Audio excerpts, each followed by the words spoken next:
Welcome back. All right, so 13 more games to discuss. If you're looking for a review of the first 3 games played today, there's already videos on the channel where I review those games in depth. In depth was a bit more of a challenge with tonight's games because when there's 12 games on at once, as there was for a brief while, you do what you can. That being said, let's go ahead and start things off talking about the New Jersey Devils and the Florida Panthers. So it was Dawes versus Bobrovsky. I will say again, I'm not sure why the Devils haven't really given Nico Dawes a real look, and I'm hoping this is a sign that that's changing. Devils press at 2.5 minutes. Things get pushed in a hole by Bobrovsky, and then Holtz puts one in off Kulikov. Nemitz and Lazar with the assists at 3:50. It's 1-0 for the Devils. Lockwood nearly answers the next shift. Shots are 4-2 Devils 8 minutes in. Holtz then nearly adds another. Panthers press with 8.5 minutes left. Barkov has a chance. That's caught and held. Good forechecking by the Devils, and then they score. Bratt scores from McLeod at 14:45. Buries that one in close. Devils look for another. They're up 2-0 after the first period. Second period, the lone shot on net is for Florida 3 minutes in. Luke Hughes has a net drive that's blocked, and then Haula scores at 3:51. He gets that one 5-hole on zone entry. Panthers look to respond. The shots are 4-2 Florida at 6 minutes. More good forechecking by the Devils. They really brought their A game tonight. Barkov gets tonight from the slot. Mercer has a shot that's blocked. 2:28 left. The Panthers get a power play. Verhaeghe's denied, and eventually late in the power play, they score on it. It's Reinhart from Tkachuk and Montour at 19:27. That makes it 3-1 in favor of New Jersey after 2. But we know how good Florida can be at home in third periods. And in the third period, early press by Florida. Forsling's denied. It's cleared out. Tkachuk with a backhand that's saved. Shots are 4-0 Florida, 3.5 minutes in. Tierney hits a post. There are no shots for the Devils 6 minutes in. Panthers press at 8 minutes. We get a power play for the Devils. That's killed off. Panthers press with 8.5 minutes left. Devils go back to the power play. That's killed off. The Panthers then draw a power play of their own. Devils kill that off as well. Reinhart hits a post. Dawes ends up holding on shortly thereafter. And then Marino would hit an empty net at 19:41. And they had a lot of opportunities on that too. Like, they were all around it. And good block shots by Florida to prevent it. But eventually it goes in, and your final score is 4-1 for the Devils. They go to 22-15-3 with the win. Florida 27-13-2 with the loss. The shots on net 12-8 New Jersey in the first, 13-5 Florida in the second, 16-5 Florida in the third. Final shots 37-22 for the Panthers. Power plays New Jersey 0-2, Florida 1-2. The hits 22-13 Florida. Dawes 36 saves on 37 shots. Bobrovsky 18 saves on 21 shots. Entertaining game? Answer, yes. All right, next up. Pittsburgh and Carolina. This was a fun one. So Jari versus Ranta in this one. Antti Ranta, if you still have concerns about Ranta after tonight, I don't know what to tell you, because I thought Ranta played really well. Teravainen has a breakaway. That's caught and held. Jari's first 2 saves are really tough ones. Carolina pressing and doing what they can to try to get him off his game. Stahl gets tonight on a turnover, and then at 6 minutes and 12 seconds, Pesce scores from Aho. It's 1-0 Carolina. Shots are 8-4 for Carolina at 8.5 minutes, and at 9:04 they score again. Martinook buries a rebound to make it 2-0. Chatfield with the assist there. Carolina's off and running. Canes press with 7 minutes left. Teravainen has a shot that's held. Penguins get a power play. That becomes 4-4. Everything's killed off there. There's a press by the Penguins in the final minute, but yeah, it's 2-0 Carolina after 1. Second period, good forechecking by the Canes. Jarvis has a shot that's held. Svechnikov fires one high on a rush. The shots on net, though, are 5-1 Pittsburgh, 5.5 minutes in. Penguins press at 7 minutes. We get 2 minutes of 4-4. That becomes a 4-3 power play for the Canes. That was killed off. The Canes press after it's done. Penguins then get a power play of their own. That's killed off. 2:45 left. The Penguins get a power play. That becomes 28 seconds of 5-3. For anybody reading the lips of Rod Brindamore, I would like to apologize. He wasn't happy. Anyways, so the 5-4 rolls over into the third period where the Canes do finish the kill. Aho's then denied on a rush. Ranta was nearly caught out of position, but the defenders covered for him. Burns has a shot that's held. Crosby's absolutely robbed by Ranta in close. There's a Penguins press at 6.5 minutes, and at 6:45, Gensel gets them on the board. He scores from Crosby and Rust. The Canes then press at 9 minutes. Gensel wasn't able to bury one in close. There's a power play for the Canes with 7:27 left. That's killed off. And then 6-on-5, lots of pressure, and Rust buries a rebound to tie the game at 2. Carlson and Letang with the assists at 19:07. We're going to overtime. Canes controlled early. Svechnikov has a shot that deflects out. And then at 1:41 on their first shot of overtime, it's all they needed. Pesci with his second goal of the game. Teravainen and Jarvis with the assists. Your final score is a 3-2 overtime win for Carolina. They go to 24-13-5. And suddenly, first place in the division looks like it's within reach.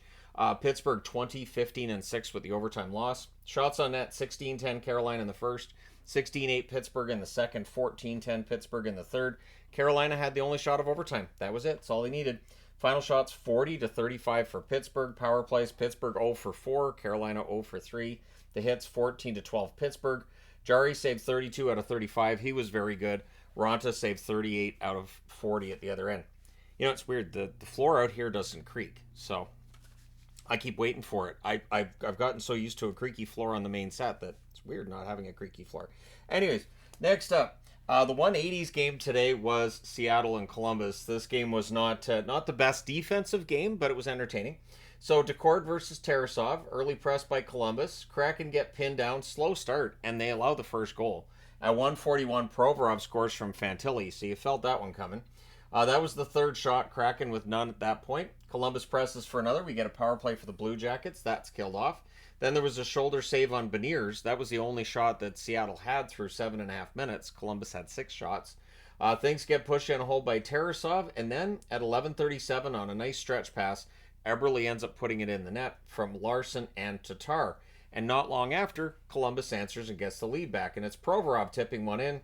Marchenko and Peak with the assists at 12 minutes and 10 seconds. So it's 2-1. Doesn't stay that way, though. At 15:31, McCann scores from Bjorkstrand and Dumoulin. It is 2-2 after the first period. Second period, early edge for Seattle. Eberle's denied. Puck's cleared out. Bjorkstrand's robbed. It's all Kraken at this point. Columbus gets 2 minutes of 5-on-3, though. 2 penalties called on Seattle at the same time. And you just can't do that. So it's a 5-on-3 goal. It's Marchenko from Goudreau and Boquist at 4:43 to put Columbus back into the lead for the third time in the game. Kraken then kill off the 5-on-4. We get a power play for Seattle. It is successful. Cartier scores from Dunn and Gord at 9:45. I'm just looking at the board. I didn't put PPG, but it had to have been. Then Dunn had a fight with Sillinger, so that's a fight that we didn't see coming. Bjorkstrand then adds another for Seattle. McCann and Schultz with the assists at 13:42. The Kraken would press in the final minute. But yeah, this one it felt like Seattle, once they got that lead, they kind of get into their zone. Third period, the shots are 3-0 Seattle at 2 minutes. Provorov's denied as Columbus presses, and then McCann at 6:17. He scores from Schwartz and Dumoulin, and then at 8:28, Dumoulin scores. So a 3-point game for Brian Dumoulin. Schultz and Wenberg with the assists there. Sillinger was then denied. Decord holds on to that. And then Bemstrom gets his first goal in a while. He scores from Johnson and Peak at 12:29. So they pull the goalie because they're down by 2. That leads to an empty netter. Tolvanen from Gord and Bjorkstrand at 18:55. So Bjorkstrand, who of course played for Columbus a couple years back, gets a goal and 2 assists against his former team in a 7-4 win. So while Florida's winning streak is done, Seattle's continues. They're 19-14-9 on the season now. For Columbus, 13-21-9 with the loss, but I mean, entertaining. Shots on net, 14-9 Seattle in the first, 15-13 Seattle in the second, and then 12-7 Columbus in the third. Final shots, 36-34 for Seattle. Power plays, Seattle 1 for 2, Columbus 1 for 3. The hits were 16 apiece. Decord saves 30 out of 34 at one end. Tarasov saved 29 out of 35 at the other. So, again, entertaining game and lots of goals. All right, next up, LA and the Detroit Red Wings. And I did actually think to myself during this game, Detroit's not going to lose the lead, are they? Because that third period, I was starting to wonder. So it's Talbot versus Lyon, 2:44 in. Larkin, top shelf from a sharp angle. He puts one in. Perron with the assist there. It's 1-0 Detroit. Kings press at 4.5 minutes. There's a power play then for the Kings, and they score on it. It's Byfield from Kopitar and Fiala at 6:58. LaFerriere fires one high. It's cleared out after that. The Wings draw a power play. That's killed off. It's 1-1 after 1. Second period. Kings press at 4.5 minutes. We get a power play for Detroit. That becomes a 5-on-3. They score during the 5-on-3. Larkin from Kane and Gostisbehere at 9:17. Kings then kill off the 5-on-4. 7.5 minutes left. The shots are 11-5 for Detroit. They would score at 16-22. Fabry, who needs the goal here, he hasn't been scoring much lately. Sprong and Velena with the assists, and then at 17-26 on a fast break, Patrick Kane scores from DeBrincat and Petrie and blows this one wide open, 4-1. King's score, goalie interference challenge. Yep, no goal. So it stays 4-1. And then Kopp at 19:47 scores from Fisher and Petrie. It's 5-1 Detroit after 2. No problem. Third period. Well, they seem to take the third period off. We get a power play for the Kings in that third period, and they score on it. It's Dubois from LaFerriere and Dano at 3:07. That one just trickles through. And then the Kings go back to the power play, and at 5:38, they score again. It's Byfield from Kopitar and Fiala. So 5-3. Detroit needed to wake up a little bit. That was blocker save there's a blocker save on a rush by Byfield not too long after that. Kings press with 9.5 minutes left. The Kings pulled the goalie early because they were down by 2. They're not able to generate a goal. Your final score is 5-3 for Detroit. They go to 21-16-5 with the win. The Kings drop to 20-11-8 with the loss. And the Kings, combined with the records of Edmonton and Seattle, they have to start getting concerned here, don't they? Shots on net, 9-8 LA in the first, 19-10 Detroit in the second, 17-3 LA in the third. Final shots, 36-30 for the Kings. Power plays, LA 3-for-3, Detroit 1-for-3. The hits, 22-12 for Detroit. Talbot saves 22 out of 27. Riddick in relief saved all 3 shots he faced. Alex Lyon, another good game for him. 33 saves on 36 shots. All right, and last game on this board, the Oilers and the Montreal Canadiens. So Montreal gave them everything they could handle, and that's kind of what Montreal's whole shtick is. So it's Skinner versus Montembeault. Desharnais has a one-timer that's held. We get a power play from Montreal, and they score on it. It's Caulfield from Suzuki and Matheson at 1:43. Montreal then presses at 4.5 minutes. The Oilers were pretty flat at this point, too. The Habs were just outworking them. McDavid has a chance this block. The shots on net are 6 apiece with 7.5 minutes left. Net feed to Hyman gets held. Caulfield then has a net drive. That's blocked. The Oilers press with 1.5 left, but it stays 1-0 Montreal after the first. Second period. Early press by the Oilers. Matheson has a blast that's held. Things get pushy on a hole by Skinner. The shots are 5 apiece with 9.5 minutes left. We get a power play for the Oilers. That's killed off. They had some momentum, just couldn't get on the board. So it stays 1-0 Montreal after 2. Third period. Early jump for the Oilers. McDavid has a shot that misses high, and at 38 seconds, Draisaitl, it's tapped in. Fogle and Kane with the assists. They do challenge the goal and for its legality, and it's decided, yep, good goal. So that means the Oilers go to the power play. It then becomes 4-on-4 before a 1:22, a minute and 22 second long power play for the Habs. Everything's killed off there. We then get a power play for the Oilers. That was killed off as well. Shots are 8-3 for Edmonton at 7.5 minutes. They know what's on the line here. They get a video tomorrow if they win the game, right? So we get a power play for the Habs. That's killed off. Kane can't bury one in close. The Oilers press with 7 minutes left with 1:49 left. There's a power play for the Oilers. Nugent Hopkins to Hyman. There's a near miss there. And we're going to overtime. Habs finish the kill, so it becomes 4-on-4. Caulfield sets up. Matheson has a wraparound that's saved. We end up getting a power play for the Oilers in the overtime, and they score on this one. It is Bouchard from McDavid and Draisaitl at 12:01, posted in. This is the first time in Edmonton's history they've ever won 10 games in a row. You would think during the 80s dynasty they had to have won 10 in a row at some point. Nope. They just won almost every game.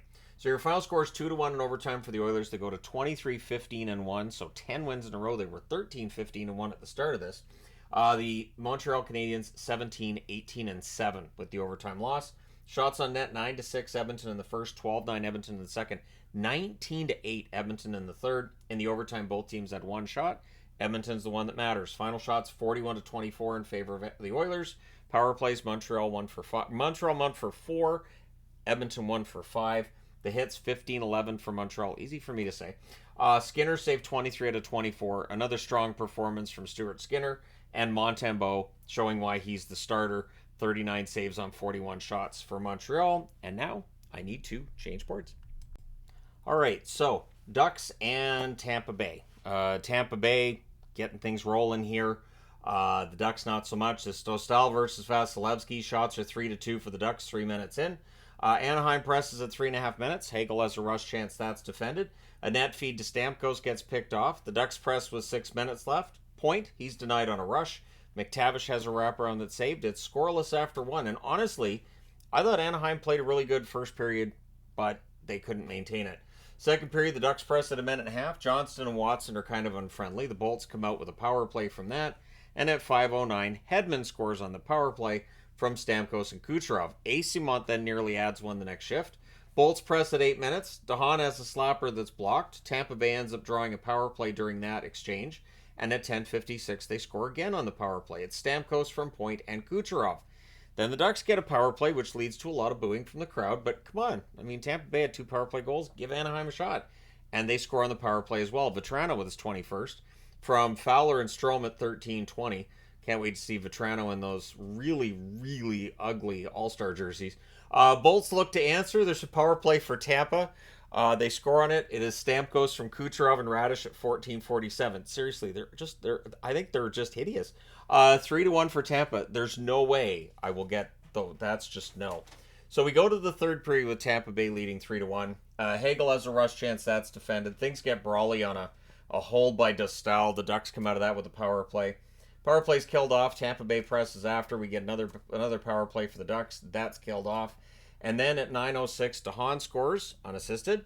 Bolts press with 4.5 minutes left. Lacombe has a slot shot that's held. And then at 18:05, Hagel adds that 5th goal for Tampa Bay. Paul and Perbix with the assists. And then just to really drive it home that this was their game, they pressed in the final minute as well. So 5-1 win for Tampa Bay. They go to 22-17-5 with the win.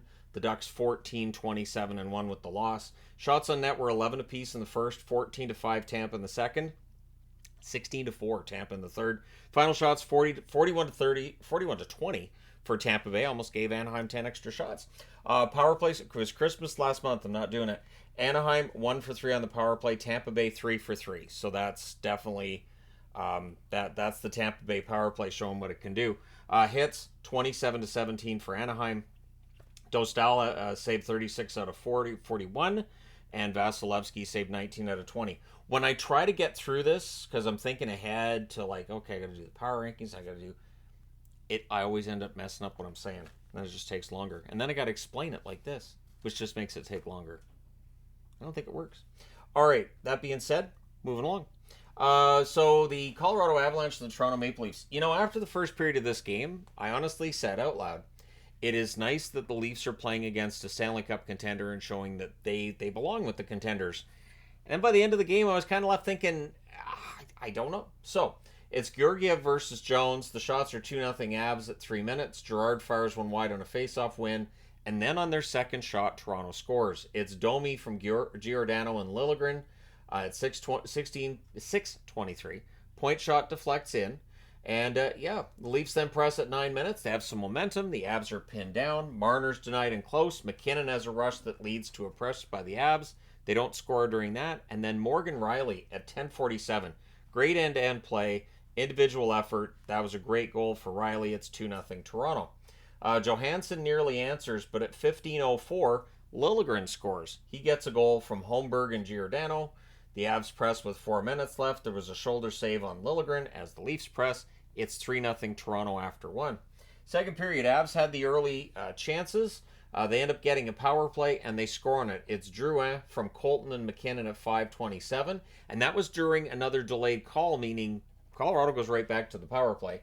That one gets killed off, though, by Toronto. We then get a power play for Toronto. That was killed off. It's the only power play they had in the game. The Avs press with 8 minutes left. Eventually, they score again. Rantanen from Gerard at 13:13. The Avs had pressed with 1.5 minutes left. They had a lot of momentum coming out of that period.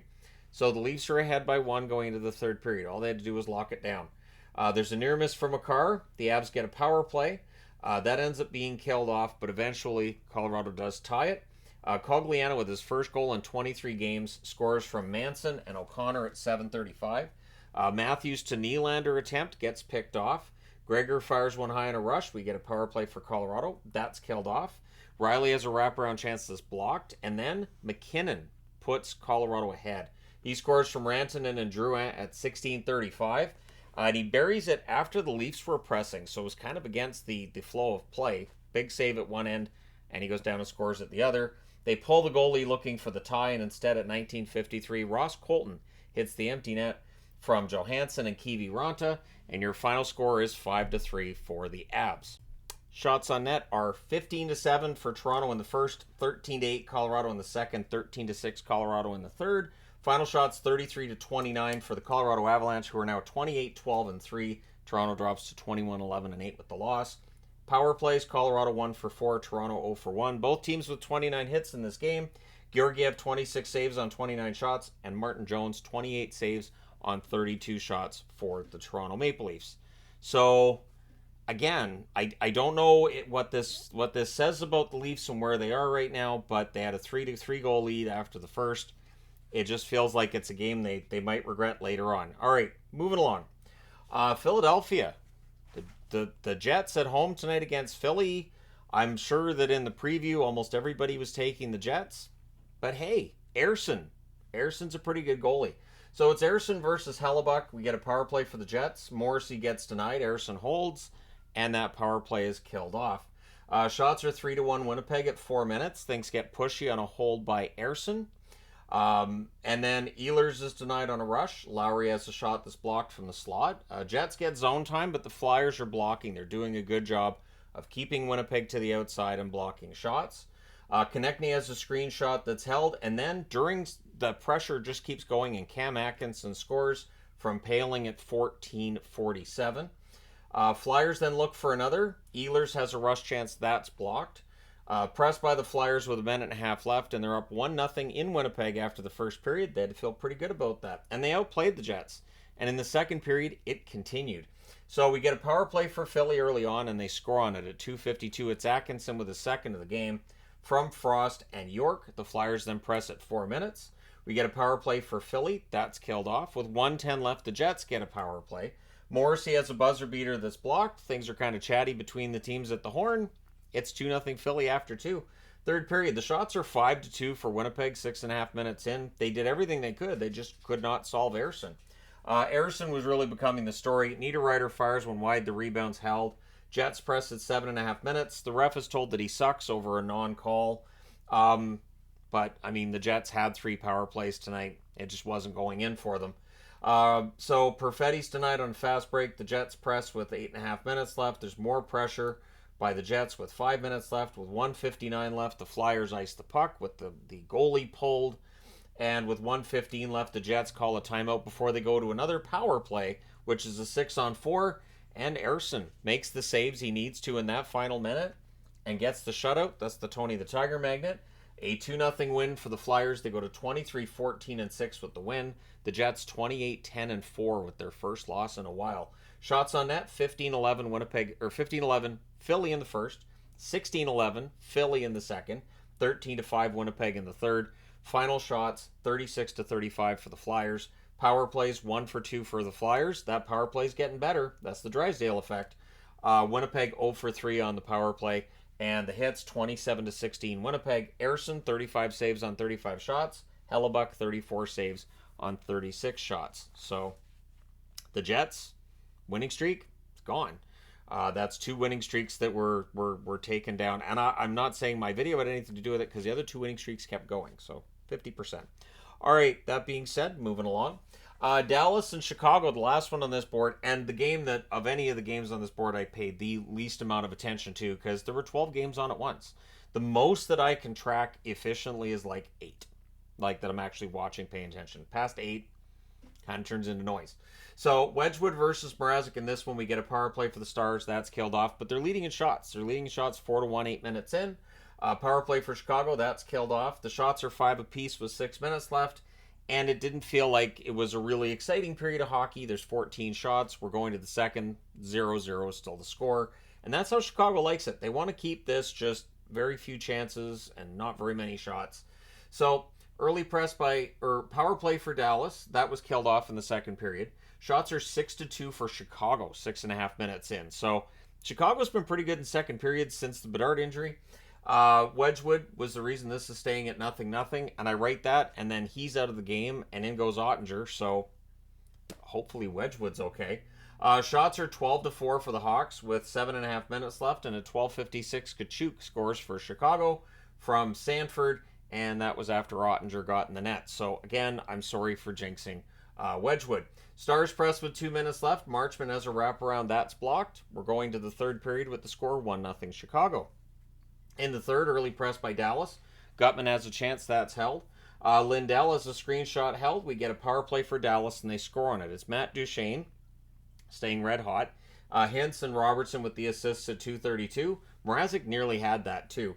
Stars then look for the lead. Korchinski gets a shot that's caught and held. Stars press at 6 minutes. There's press by the Hawks. Murphy has a shot that's held. Shots are 8-6 Dallas at the half. Kurashev has a net drive that's blocked, and then Marchment buries one from the left circle. He scores that one from Dodonov and Hanley at 14:54, and you could just feel the air go out of the building with that one. And then they pull the goalie, which leads to Pavelski getting a goal into the empty net from Hintz and Ben at 19:37. Dallas survives this one. They win 3-1. They like games against Chicago. They're 25-12-5 now on the season. Chicago 12-29-2 on the year. Shots on net, 8-6 Dallas in the first, 19-9 Chicago in the second, 13-10 Dallas in the third. Final shots, 35-30 for Chicago. Power plays, 1 for 3 for Dallas, 0 for 2 for Chicago. The hits, 22-18 Chicago. Wedgwood saved all 14 shots before Ottinger went in. 20 saves on 21 shots for Ottinger. Just think, though, if Wedgwood had had something happen to him when it was Matt Murray and Ottinger was still hurt, it'd be a lot scarier. Mrazek saved 27 out of 29. Quietly, Mrazek's having a really good year. That being said, I need to change boards. All right, last board. And Arizona and Minnesota. What's up with Minnesota? They get Gustafsson back. They get Kaprizov back. This isn't what you'd be expecting. So it's Ingram versus Gustafsson. The shots are 3-1 Coyotes at 2.5 minutes. The Coyotes get a power play and they score on it. It's Kerfoot from Keller and Dursey at 5:07. It stays 1-0 until it becomes 2-0. Nick Bukestad, who had a big night tonight, he scores from Kesselring at 11:47. He buried that one in close on a net feed. The Coyotes press at 5.5 minutes. We get a power play for the Coyotes, and they score on this one as well. Bukestad, again, from Krause and Zucker, this time at 17:21 with 35 seconds left. The Wild get a power play. So that rolls over into the second period where the Coyotes finish the kill. Shortly after that, they score. Keller from Dursey and McBain, I should say, at 1:51. Coyotes go back to the power play. Gunther has a tip shot. That's held up. Power play's killed off. We get 2 minutes of 4-on-4. Not much happens there. And then Bukestad gets the hat-trick goal. Zucker and Stetcher with the assists at 6 minutes and 40 seconds. And that ends the night for Gustafsson. So not a great return for Gustafsson. Fleury goes into the net. The Wild score, but goalie interference. Hartman to Kaprizov near miss. There's a power play for the Wild. That's killed off. It's 5-0 after 2. Third period, 38 seconds in. Keller, he scores from McBain and Schmaltz to make it 6-0.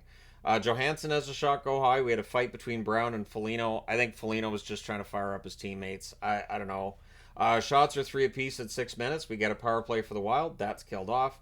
Duhaime has a net drive that saved the Wild press. The Coyotes press with 4 minutes left.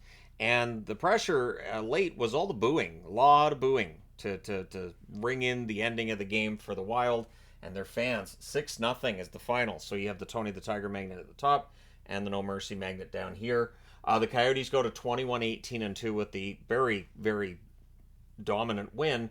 And the Wild dropped to 17-20-5 with the loss. Shots on net, 11-8 Arizona in the first, 16-9 Minnesota the second, 14-13 Wild in the third. The final shots, 38-33 for Minnesota. Power plays, Arizona 2 for 3, Minnesota 0 for 3. The hits, 26-14 for Minnesota. Ingram saved all 38 shots for the shutout. I said I wanted to watch him in the second half of the season. Here we are. Gustafsson, 13 saves on 18 shots, and then Marc-Andre Fleury saved 14 out of 15 in relief. So, not a great night for the Wild, but this has kind of become a theme, and now you have to wonder, what do you do at the deadline? Because remember, early in the year, Guerin took all of his pending UFAs and extended them. So, I'm not sure what the Wild are going to do at the deadline. All right, next up.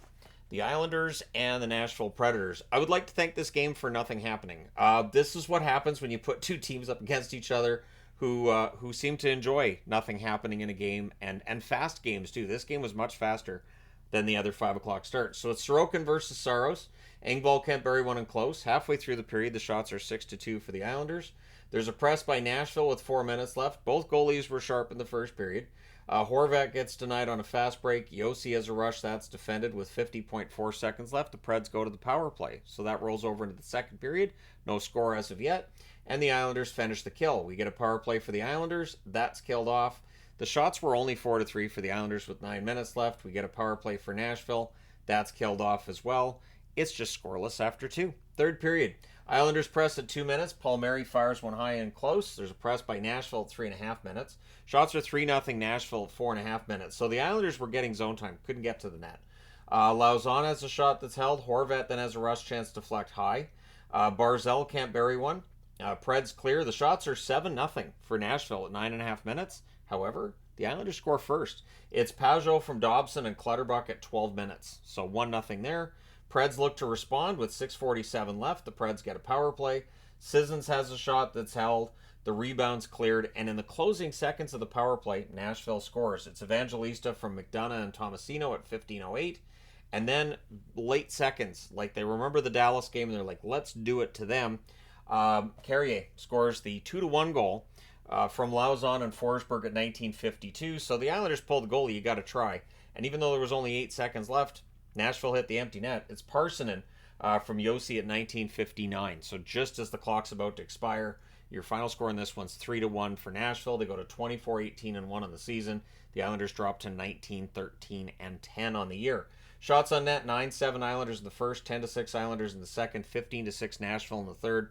Final shots, 28-25 for the Preds. Power plays, Islanders 0 for 2, Nashville 1 for 3. The hits, 28-21 for the Islanders. Sorokin, 25 saves on 27 shots. Saros, 24 saves on 25 shots. That's the kind of stat line we've been looking for from Saros. And sometimes you get that. Sometimes not so much this year. But that'll bring his save percentage up. All right, next up. Boston and St. Louis. And I have to say, going into overtime, I had this severe dread. Because the last 3 times games went into extra time, Boston's lost. So I had some dread there. Swayman versus Binnington in this one. The Blues press at 1.5 minutes. At 5:02, though, Marchand puts Boston on the board with his 900th point. But he had the 900th point, I thought, the other night, and I guess they took that away from him. I don't know, so we'll see if he keeps it. Coyle with the assist on that. They don't keep the lead for long. At 6:07, it's Kevin Hayes from Kapanen and Leddy. It's 1-1. Shots are 6-3 for the Blues at 8.5 minutes. The Blues then score to go up 2-1, but it's offside. So the Bruins challenge it, and Montgomery had a chance to have a little chat with the bench, too. Like, okay, this goal isn't going to count, but knock it off. Power play for the Bruins, that's killed off. It's 1-1 after 1. Second period. Shots are 1 apiece at 2.5 minutes. At 6:26, Boston gets their second lead of the game. It's McAvoy from Boquist and Van Riemsdyk. Then the Blues go to the power play, and at 10:37, they score on it. It's Neighbors from Kyrou and Thomas. So Neighbors hasn't scored in a bit. There he is. He's on the board with a goal again. Bruins press with 7 minutes left. Boston gets a power play. That's killed off. It's 2-2 after 2. Third period, Bruins press at 1.5 minutes. There's a net feed to Pasternak. Near miss there. Binnington gets dinged on a save, but he stays in the net. Van Riemsdyk has a tip near miss as the Bruins press. Then there's a near miss for DeBrusk. Just some almosts there for Boston. Shots are 5-1 for the Bruins at 6 minutes. Bruins then draw a power play. There's a shorthanded break for Sundqvist. That's saved. And then we end up with 1 minute and 13 seconds of 5-on-3 for Boston, which St. Louis wasn't happy about. The Bruins call a timeout before the 5-on-3, and it works. Marchand scores on the 5-on-3 because it's a 5-on-3 and it's too long. So Pasternak and Van Riemsdyk with the assists at 7:43. So it becomes a 5-on-4, but then it becomes a 4-on-4 for 1 minute and 6 seconds. Everything ends up being killed off. Things get pushed in a hole by Swayman. With 6:43 left, the Blues get a power play, and they score on it. It is Sundqvist from Perunovic and Shannon at 14:47. He wires that one past the screen, and it ties the game. So 3 times in the game, Boston had a lead, and St. Louis came back and tied it. A net feed to DeBrusk gets picked off. Lindholm has a chance that's held with 28 seconds left. We're going to overtime. Bruins controlled it early. Pasternak has a net drive that's defended. The Blues take over, but very briefly, and then they give the puck back, and McAvoy ends up scoring from Pasternak at 1 minute and 10 seconds. He buries it top corner. No chance for Binnington on that one. Boston wins 4-3 in overtime. They go to 25-8-9 with the win. St. Louis 21-18-2 with the overtime loss. Shots on net, 8-7 Boston in the first, 14-7 Boston in the second, 12-9 Boston in the third. They had the only shot of the overtime. That's all they needed. Final shots, 35-23 Boston. Power plays, the Bruins 1 for 4. St. Louis 2 for 3. The hits, 15-14 Boston. Swayman saves 20 out of 23, and Binnington 31 saves on 35 shots. So, yeah, there you go. All right, last game of the night, Calgary in against the Vegas Golden Knights. So, Markstrom versus Thompson, and of note, no Jack Eichel. He left the last game, and he came back, and it looked like he was fine. He finished the game, not fine. He's out for this one. So early edge for Vegas. Martinez has a net feed. That's picked off. There's a power play for Vegas. It goes almost all the way through, and then we have 12 seconds of 4-on-4. Shorthanded chance for Waugh. That's defended. Backlund fires one wide as that comes to an end. Shots are 3 apiece at 8 minutes. We get a power play for Calgary, and they score on it. It's Blake Coleman. Red hot. Coleman had another really good night. He scores from Backlund and Anderson at 11:06. And the Flames add another. Kadri scores from Zary. It was a really nice move from Zary to help set that up at 13:04. It's 2-0 for the Flames. Korczak then has a shot that deflects wide. Kadri gets denied on a net drive. To close out the period, Vegas with some pressure. But yeah, Calgary had a really good first period on the road. They're up 2-0. Second period. Zary nearly makes it 3-0 as they're pressuring. More pressure by the Flames at 3 minutes. Dorofeev then has a shot that's kicked aside. Barbashev gets denied on a turnover. And it was an issue. The Flames definitely way too many turnovers early in that second period. Pospisil has a shot that's held. The shots are 6-4 for Vegas at 9 minutes. Coleman has a shot that deflects wide. Crossbar and out for Dorofeev. Lindholm exits. He collided with Sharon Govich. It was kind of a scary hit, but Lindholm would come back into the game. Marchessault's denied. Vegas presses. That's where Lindholm returned shortly after that. Vegas presses and has some momentum, and then totally against the flow of play, Calgary makes it 3-0. It's Backlund from Mangiapane and Coleman at 17:09 because, of course, Coleman gets the secondary assist. And yeah, 2-0-1 rush, and it's in the net. Vegas nearly answers the next shift, but it's 3-0 for Calgary after 2. Third period. Stone has an early chance that's held. Neither team with much room. Coleman has a shot that deflects out. Anderson has a near miss. Vegas rushes the other way. Flames looking kind of trappy, and I felt nervous for them because it's in Vegas. And I think when you start playing back and you give Vegas your zone, you are playing with fire. So Stone's denied on a turnover, they press, and then they score. Chandler Stevenson with his first goal in a bit. He scores from Stone and Martinez at 8:54, and it was a top shelf goal on a nice pass from behind the net. Suddenly it's 3-1, and this is where you really have to lock it down. Mangiapane has a fast break, that's defended. Things get punchy on a hold by Markstrom. Vegas comes out of that with a power play. Absolutely the worst case scenario for the Flames, right? But Amadio has a shot that deflects out. That power play's killed off. It didn't generate much. So Vegas really does not look like Vegas right now. Flames press with 4 minutes left. The goalie pull happened twice. The second and final time was with 1 minute and 40 seconds left. Haig has a shot that's kicked aside. Tanev prevents a goal for Vegas. And Calgary holds on. They win 3-1. They go to 20-18-5 on the season with the 3-1 win. Vegas 24-14-5. And yeah, Vegas and LA are both kind of in trouble. Shots on net, 12-8 Calgary in the first, 9-7 Vegas in the second, 16-7 Vegas in the third, as Markstrom played really, really well. Final shots, 33-26 for the Golden Knights. Power plays, Calgary 1 for 2, Vegas 0 for 2. The hits, 37-16 for Vegas. Markstrom, 32 saves on 33 shots. Thompson, 23 saves on 26 shots. So, yeah, there you go. I reviewed 16 games today. You guys are all caught up. Let me know your thoughts in the comment section below, as always. Don't forget to hit like and subscribe if you haven't done so already. And hey, thank you guys so much for all your support. I will talk to you again soon.